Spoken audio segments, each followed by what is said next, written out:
Igcokama elisha lisongela bonke abantu ababhala amanga ngalo ngoba engalele phe ngamukele bukele emakhaya kweSimanzonzo lapho kuthulela khona indaba zamaskandi ehlabahlosile nefe ngesikhathi bukele emakhaya ke igcokama elisha ngempela linqumela ugwayi kanti kubo bonke abantu ababhala amanga ngalo igcokama elisha shilo ngempela ukuthi igcokama elisha lona abantu balindele ukuthi abantu igcokama elisha lihlonipha abantu kodwa abantu abafuna ukuhlonipha udumo legcokama elisha lisho kanjena nje igcokama elisha kuzokhumuleka ukuthi lisahamba icala lokusolakala ukuthi lashaya Intatheli yesolezwe ubaba uKhuzwayo ngokwembiko kuvela ukuthi igcokama elisha lafanele ubaba uKhuzwayo ukuthi aphumele ngaphandle kulomuzi kuzokhumuleka ukuthi wakhona umsebenzi khona kaKhuzwayo lawe wabe sephuma ubaba uKhuzwayo waphumela phansi ngaphandle kwegede igcokama elisha kusolakala ukuthi labe seligadla kubaba uKhuzwayo lasuke lahamba ngokwembiko ngempela kuyavela ukuthi ubaba uKhuzwayo wabe sehambe enkantolo wayobika leli cala lokushaya sikhuluma nje sekuze kwaphuma idate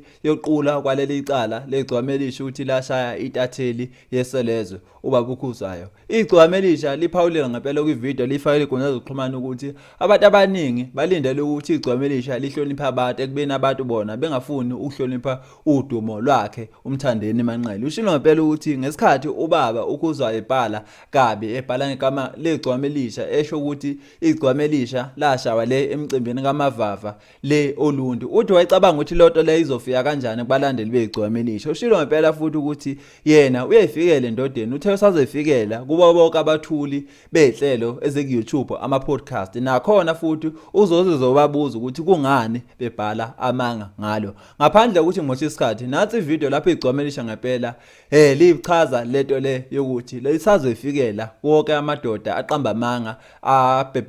abhebhethekisa indaba ezingamanga ekhuluma ngegcokama elisha bukele emakhaya kweSimanzonzo indaba ayipheli akehlangane futhi ngokuzayo siyabonga angimsukela umuntu mina ngiyahlonipha ngiyamazi omunye umuntu futhi angiyena uphuma selo ingakho nje nami ngidinga ukuhlonishwa ukuthi ngisebenza kuphi ngisebenza ngeYoKhing akusho lokho ukuthi fanele siphoxane bafowethu ngoba umuntu nomuntu uyidinga inhlonipho manje liqaphela lento kusukela abantu engingabazi ngoba sengawazi umlando wabo ukuthi usukaphi ngibona nje umuntu ngoba esetsininiza lapha eshaya iYoKhing yabona bese nithi fanele ukuhlonishwa udumo yabona bafowethu kuhle uhloniphana ngoba lento kuphawula noma ukukhuluma into engekho ngomuntu banakho edumile uthemba ukuthi uzothi fanele ahloniphe udumo ukuthi wena umxhaphazi ngelinye ilanga uyongizwa sengithi qo endlini kagogo wakho yabo bese uba sengathi mhlambe akunambeko noma angihloniphi kanti kubalekile ukuhloniphana bafowethu hayi kabi angimsukeli umuntu mina ngeke ungithole futhi ngiphakathi kwabantu la ngesiphithiphithi khona kuhlatshiwe kwenziwani cha la ngithola khona nje ngithola kubefazi ngiyangena kubefazi akunankinga kodwa nje angimsukeli umuntu